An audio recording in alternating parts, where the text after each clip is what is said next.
လူတွေဟာတာဝရိန္ဒနတ်တွေတဲ့တာလွန်တဲ့အချက်ရှိတယ်ပေါ့ချမ်းသာဒုက္ခနဲ့နှိုင်းယှဉ်ကြည့်လိုက်မယ်ဆိုရင်နတ်တွေကလူတွေတဲ့ပို့ပြီးတော့ချမ်းသာတယ်တက်တန်းလဲပိုးရှိတယ်အစင်းလဲပိုးလှတယ်အချမ်းရံဘုံကိုလဲပိုးကြီးတယ်ပေါ့အဲ့ဒါလို့နတ်တွေကလူတွေတဲ့တာလွန်တဲ့အချက်ကတော့အဲ့ဒီအချက်တွေပဲဒါပေမဲ့တာဝရိန္ဒနတ်တွေတဲ့လူတွေကတာလွန်တဲ့အချက်ဆိုတာလည်းရှိသေးတယ်ဘယ်အချက်တွေမှာတာလွန်လို့ဆိုရင်သူရာတတိမန္တောဣဒဗြဟ္မစရိယဝါသောလို့မြတ်စွာဘုရားကထောက်ပြညွှန်ပြတဲ့စကားရပ်ထဲမှာသူရာလူတွေဟာတတ္တိရှိတဲ့နေရာမှာနတ်တွေတဲ့ပို့သားတယ်လို့ဒီလိုဆိုလူတွေကပို့ပြီးတော့ရဲရင်တတ္တိရှိကြတယ်ဒီအချက်ကလည်းတာဝရိန္ဒနတ်တွေတဲ့သားတယ်လို့ဆိုတတိမန္တောတတိကောင်းတဲ့အချက်ကလည်းလူတွေကသားတယ်လူနဲ့နတ်ဘသူကပို့ပြီးတော့တတိကောင်းလို့ဆိုလူကပို့တတိကောင်းတယ်တတိရှိတယ်ပေါ့ဗျာဘာဖြစ်လို့လူကပို့တတိရှိတယ်လဲဘာကြောင့်နတ်တွေကလူလောက်တတိမကောင်းတယ်လဲလို့ဆိုနတ်တွေမှာကအပြောင်းလဲသိမရှိဘူးချမ်းသာဒုက္ခအလွန်များတယ်ဥပမာပြောရရင်လူတွေဆိုတာပွဲလန်းသဘင်ဆိုတာယမယံခါမှရှိတယ်နတ်တွေမှာအမြဲတမ်းလို့ပွဲလန်းသဘင်နေနဲ့ပြည့်နေပြီးတော့နေတော့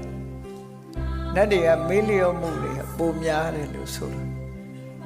ကုသိုလ်ကောင်းမှုနဲ့ပတ်သက်လာတဲ့အခါမှာလူတွေကကုသိုလ်ကောင်းမှုလုပ်ဖို့တတိယသေးတယ်နတ်တွေမှာကုသိုလ်ကောင်းမှုလုပ်ဖို့တတိ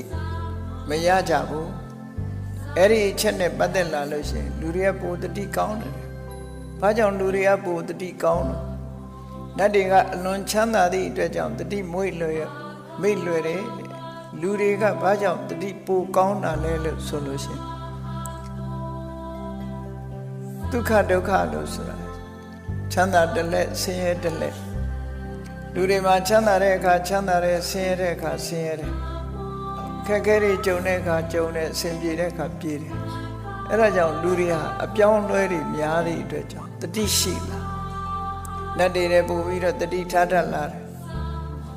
အဲ့ဒါကြောင့်မို့တတိရှိတဲ့နေရာမှာတော့လူတွေကတာဝရိန္ဒနတ်ပြည်ကနတ်တွေတဲ့သားတယ်လို့သူတို့ဆိုတယ်နောက်တာလွန်တဲ့အချက်တစ်ချက်ကတော့ဘာလို့ဆိုဣ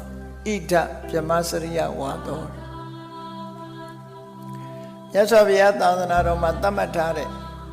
မြတ်သောအကျင့်လို့ဆိုတဲ့အကျင့်ကိုကျင့်တဲ့နေရာမှာလည်းပဲလူတွေကတာလွန်တယ်လို့ဆိုနတ်တွေဟာ